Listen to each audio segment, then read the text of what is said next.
Pasirinkus sport režimą, štai toks liūtas prabyla. Pripažintiem pasaulio gamintojam reikia labai stipriai ir labai skubiai susirūpinti.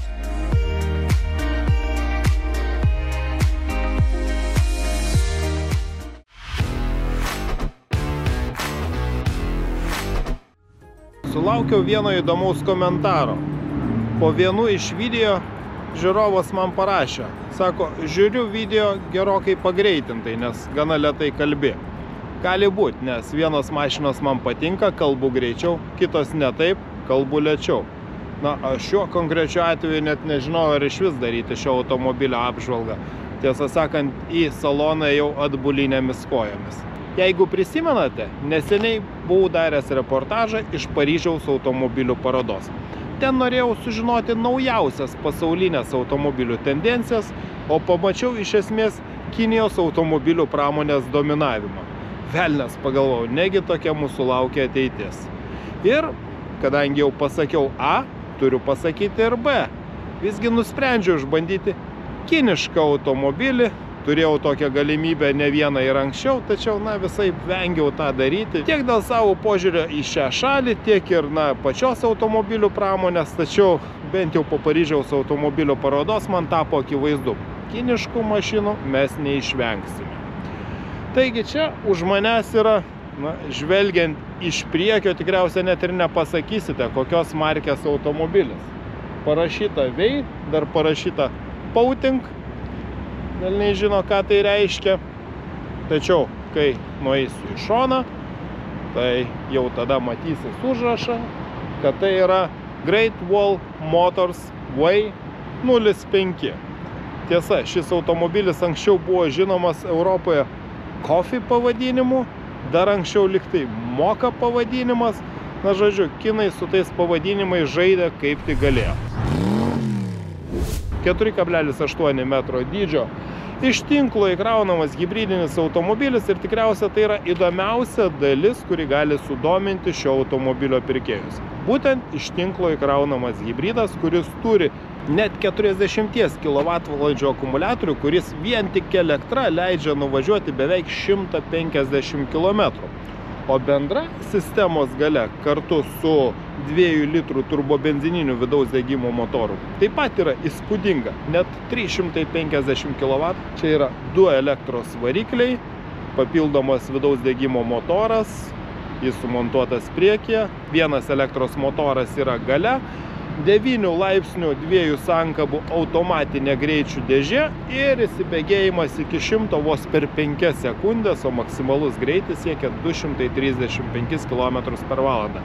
Ir gamintojas sako, kad 100 km, žinoma, su įkrautu akumuliatoriumi, šis automobilis naudoja tik 1 litrą benzino.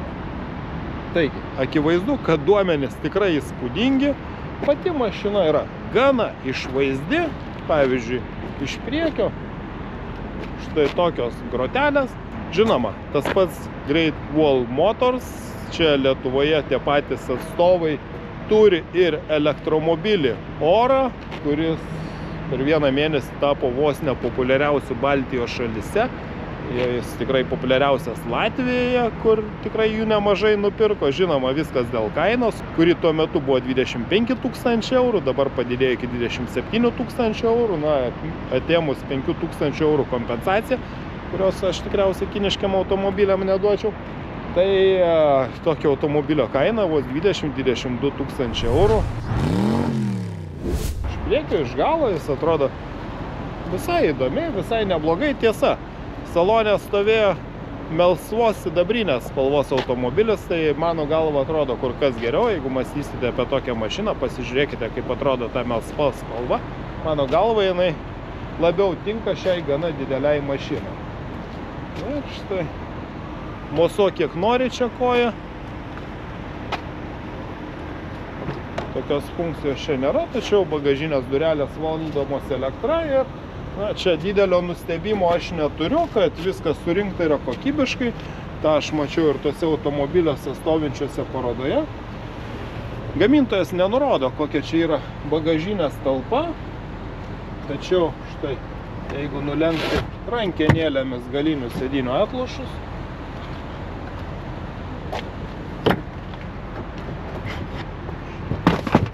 visai patogiai ir greitai išėmama pertvara. Na, aš manau, kad nulenkus galinių sėdinių atlošus, čia tilps kokie 1600, gal net ir daugiau litrų, nors pati čia gale esanti anga yra gana žema, tačiau pats bagažinės tūris yra tikrai nemažas. Tad dėl bagažinės jokių priekaištų nėra. Na, vienintelis dalykas, galbūt norėtųsi tos funkcijos, kad ją būtų galima atidaryti, mostelėjus koją po bagažinę. Nieko negali pasakyti. Tikrai pakankamai neblogai atrodantis automobilis. Ir tokia gana nuožulni galinė dalis, šiek tiek primenanti Audi automobilius. Beje, pamiršau paminėti, kad GVM turi bendrą gamyklą su BMW ir ten yra gaminami elektriniai mini automobiliai. Taigi, o štai, susėdimas tikrai patogus ir atstumas nuo galinio rato arkos yra tikrai didelis, atsisėsti patogu. Ir nieko keisto, kad 2,9 metro atstumą tarp ašių turintis automobilis yra erdvus, tačiau štai sėdynės, taip kaip sėdžiu priekyje, tiek vairuotojo vietoje, taip tiek pat susireguliavau, kad būtų sėdėti keleivio vietoje patogu ir žiūrėkite. Na, manau, tai galėtų būti ir puikus taksi automobilis. Atlenkiamas porankis. O, čia net dar plėvelė tokia užklijuota, naujo automobilio požymis. Podelių laikikliai, toks laikiklis truputį klybantis, bet užtat blizga, tad dėmesį, akį traukia, atrodo viskas gana solidžiai. Kažkokios papildomos klimato kontrolės, apart grotelių čia nėra. Toks štai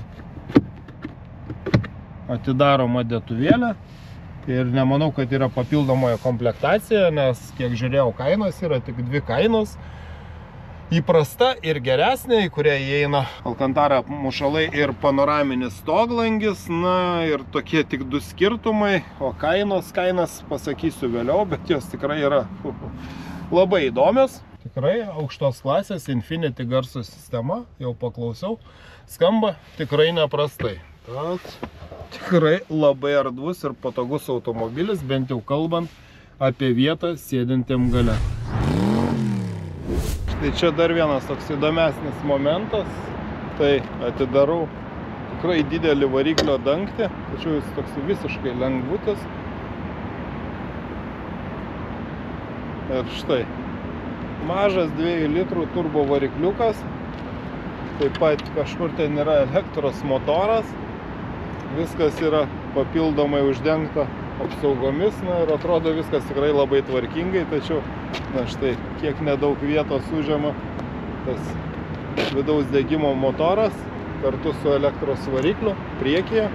Žinoma, čia nėra papildomos dėtuvės, tačiau atrodo viskas tikrai labai tvarkingai ir tikėtina, kad ir garso izoliacija taip pat bus gera.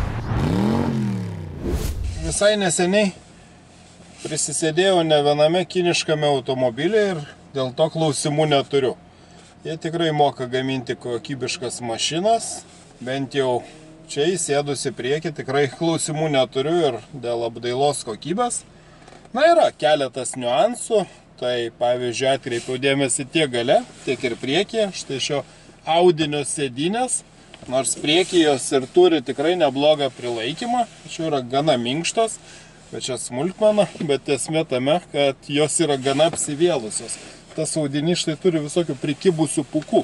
Tiek priekyje, tiek gale, žinoma, priklauso su kokia apranga čia sėdėjo žmonės, bet toks įspūdis, kad audinį paėmė nuo ne pačių brangiausių baldų. Tad pirmas dalykas, į ką verta atkreipdėmėsi, užsisakinėjant komplektaciją, tai šiuo atveju aš tikrai siūlyčiau pasirinkti geresnės komplektacijos modelį su Alcantara audiniu, kuris, na, akivaizdu bus netoks kibus visokiem pūkam, plaukam ir kitiem dalykam. Tai čia toks gana neįprastas pastebėjimas automobilyje, ko anksčiau neteko sutikti kitose mašinose. Toliau, pati išdėstymo koncepcija, na, kaip didesniuose Volkswagen ID automobiliuose, štai čia yra ekranėlis už vairo, čia yra didelis multimedijos ekranas, aš pasidariau jo išvaizdą taip, kad jinai būtų, na, tamsi, Ekranas gali būti ir šviesus, gal tai bus aiškiau ir bus aiškiau žiūrėti, nors man labiau patinka, kaip atrodo tamsus. Tačiau tokiu atveju bent jau čia, štai čia yra trečias ekranas klimato kontrolės valdymui, na ir ergonomiškai tai sprendimas yra labai abejotinas, kadangi kai tik švies saulė, jūs čia absoliučiai nieko nematysite, tad juo naudotis tikrai nepatogu ir net kai fotografavau saloną, tai dar reikėjo žiūrėti ir reikėjo sugebėti rasti kampą, kad šitas ekranas neblizgėtų ir bent jau kažkokia informacija būtų matoma.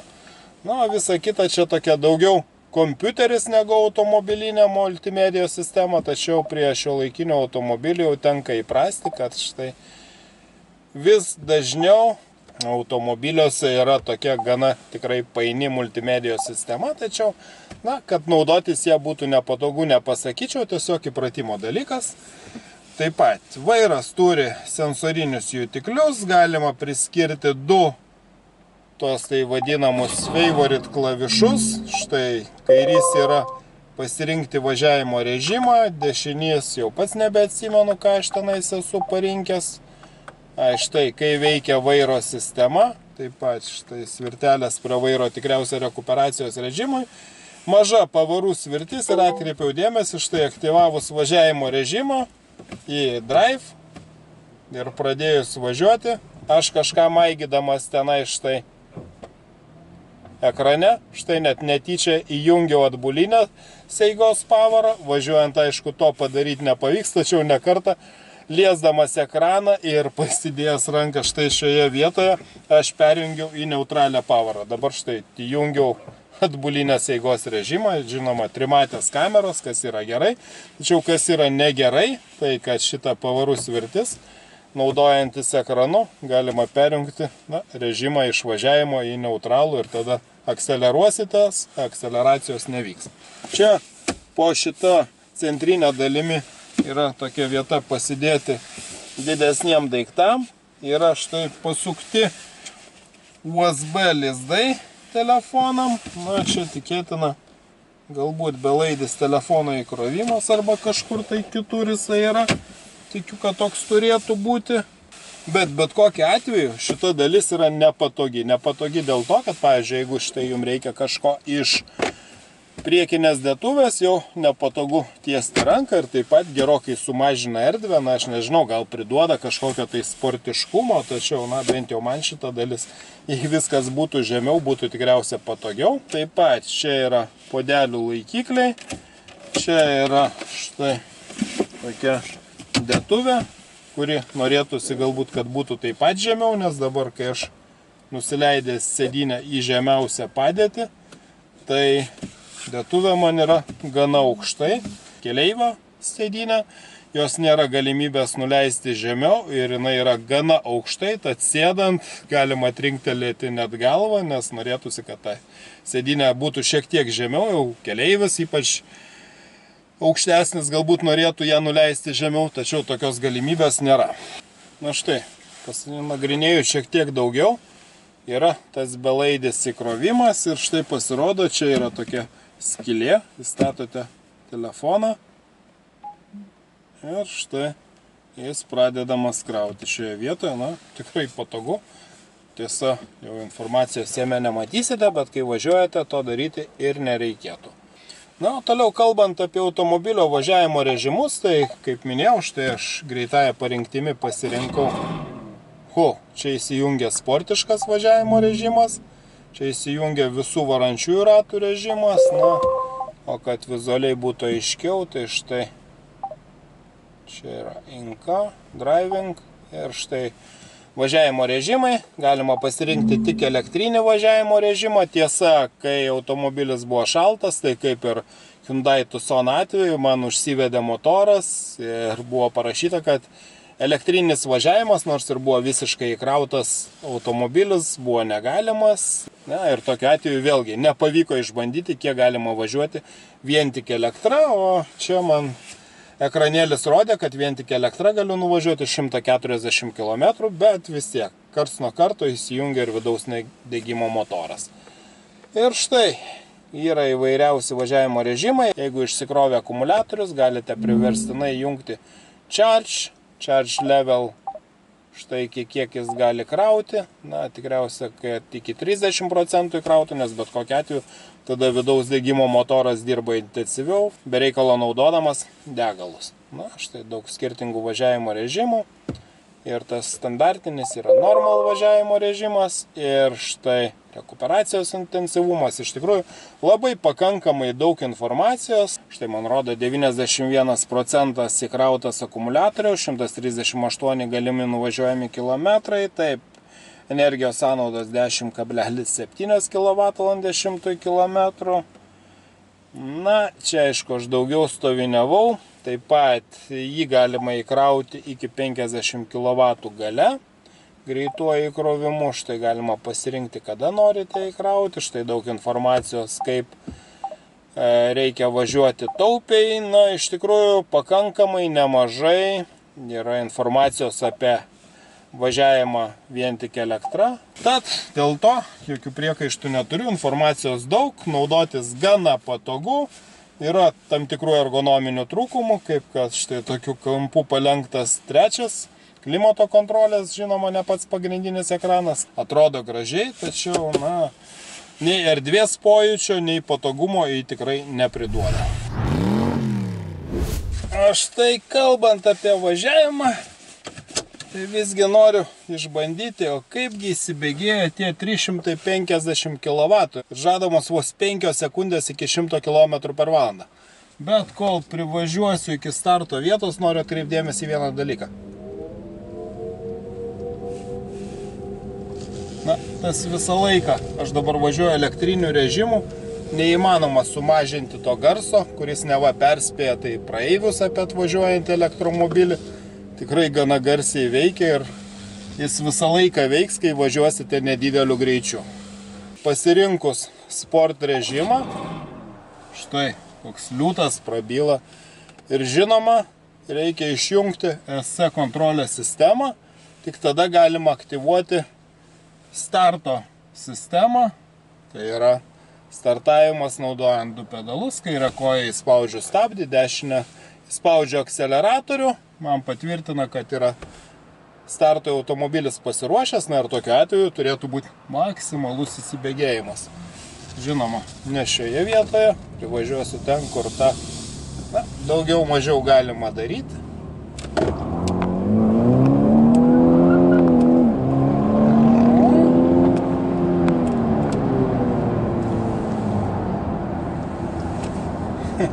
Man atrodo, kad čia reikėtų kibesnių padangų. O, man rodo, kad jisai startavo net greičiau nei per 5 sekundės, 4,88 sekundės. Na, išties tikrai neblogas rezultatas. Tiesa, tokiame dideliame automobilyje to nesijaučia, bet atkreipkite dėmesį, kaip tikrai tyliai važiuoja. Čia yra sumontuotos Continental padangos ekonomiškam važiavimui, EcoContact, tačiau jos turi papildomą putų sluoksnį viduje, mažinantį triukšmingumą keliamą nuo padangų ir iš tikrųjų važiavimas gana tylus. Na ir kaip jau anksčiau minėjau, vidaus degimo motoras yra gana gerai izoliuotas. Na, štai aktyvuoti savivaldį važiavimo režimą. Štai šiek tiek sumažinsiu greitį. Čia tiesiog jisai važiuoja. Žinoma, ten yra labai daug nustatymų. Štai kažkodėl jis man išvažiuoja iš eismo juostos. Net patikrinau, tikrai viskas buvo įjungta. Štai važiavimas savo juostą, aktyvus važiavimas, aktyvaus palaikymas. Tad, na, jeigu net greitkelyje jis išvažiuoja, nemato juostos dešinėje. Tai ką jau kalbėti apie kitas funkcijas, nors štai pavyzdžiui, čia net galima parodyti įjungus posūkį persirikiuoti automatiškai. Aktyvuosiu savivaldį važiavimo režimą. Gale. Nieko iš čia nepalaiko. Štai jungta Lane Assist, kur jūs matot Lane Assist. Aš tai nematau čia niekur to Lane Assisto. Lekia kaip išprotėjęs. Lane Assist. Turėtų važiuoti savo eismo juostą, bet dėja jis niekur nevažiuoja. Nei į kairę, nei į dešinę. Na, važiuojant blogesniu keliu, Paskui automobilis pradeda gana stipriai siūbuoti, tiesa žemas svorio centras, nes didelė baterija. Tikrai nėra automobilis gurmanams, bet ir žinoma, čia 21 colio ratlankiai, tai nėra ko labai ir norėti. Pakaba galėtų veikti ir geriau, bet 70-80% jį tikrai susitvarko, aš manau, kad visgi tokios šios klasės automobilių komfortas yra prioritetas, o komforto čia tikrai pakanka. Pasirodo, kinų automobiliai ne tik kokybiškai atrodo, pakankamai išvaizdus, tačiau ir važiuoja, tikrai nenusileidžia konkurentams ir galima kabinėtis prie vienų ar kitų dalykų, pavyzdžiui, kad jis neturi reguliuojamo standumo pakabos, tačiau, iš esmės viskas atitinka klasės standartus ir tada pradedi galvoti, o kasgi yra konkurentai ir kasgi yra šio automobilio pirkėjas.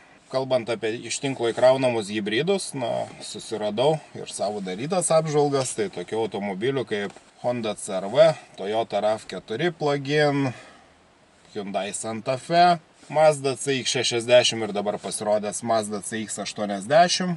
Žinoma, taip pat visai neseniai debiutavęs Volkswagen Tayron ir mažesnysis jo brolis Volkswagen Tiguan. Visi šie automobiliai turi iš tinklo įkraunamas hibridinės platformas, tačiau yra vienas niuansas. Visų šių automobilių akumuliatoriai yra išskirtinai mažesni nei 20 kWh ir geriausiuose atvejuose yra nurodoma, kad automobiliai gali nuvažiuoti 100 ir galbūt šiek tiek daugiau, jeigu labai stengtis, kilometrų vien tik elektra. O čia yra dvigubai didesnės talpos akumuliatorius, kuris leidžia nuvažiuoti 150 ir daugiau kilometrų. Aišku, aš kaip jau minėjau, įsijunginėjo vidaus degimo motoras, todėl kiek vien tik elektra pavyktų nuvažiuoti negaliu pasakyti, tačiau štai šio bandymo metu aš nuvažiavau beveik 100 km ir matau, energijos sąnaudos yra vos 5,7 kWh 100 km, tačiau ir 100 km yra sunaudota 3,8 litro degalų. Ir vis dar vien tik elektra galiu nuvažiuoti 60 km. O kalbant apie galią, vėlgi, visų šių automobilių mano minėtų galia sviruoja apie 250 320 arklio galių ir galbūt vieną galima būtų išskirti automobilį, tai iš brangesnio premium segmento Volvo XC60, kurio galia taip pat prasideda nuo 350 kW, tačiau ir jo kaina prasideda gerokai daugiau, nuo 68 000 eurų. Ir šioje vietoje, jeigu visi tie anksčiau minėti automobiliai kainuoja 52-56 tūkstančius eurų, tai šis kiniškas vėjo automobilis kainuoja nuo 60 tūkstančių eurų. Tai yra premium komplektacija, o geriausia luxury komplektacija kainuoja 65 tūkstančius eurų. Ir kaip jau minėjau, tikriausia tokią verčiau reikėtų rinktis, jeigu norite Alcantara sėdynių, nes šios sėdynės kažkokios keistai besiveliančios. Ir taip pat geriausia komplektacija turi panoraminį stoglangį. Tačiau esmė yra tame, kad visgi, nors ir kažkiek brangesnis už japoniškus, europinius automobilius, tačiau jis turi dvigubai talpesnį akumuliatorių ir yra 1,5 karto galingesnis, kaip matėte, iki 100 gali įsibėgėti vos per 5 sekundės. Tad jūs gaunate gerokai daugiau automobilio, negu kad siūlo konkurentai. Deja, aš tą turiu pripažinti ir kalbant apie kokybę, kalbant apie važiavimo savybės, kad ir kaip aš norėjau prisikabinti ir iš tikrųjų yra prie ko prisikabinti, tačiau ir visi kiti automobiliai nėra tikrai idealūs, taip nebūna. Belieka tik skėstelėti rankomis ir sakyti, čia nebent lieka tik tai jūsų principų, įsitikinimų, sąžinės reikalas, iš kur pirkti tą automobilį. Tačiau jeigu kalbėti vien tik apie techniką, aš neturiu jokių abejonių. Pripažintiem pasaulio gamintojams reikia labai stipriai ir labai skubiai susirūpinti.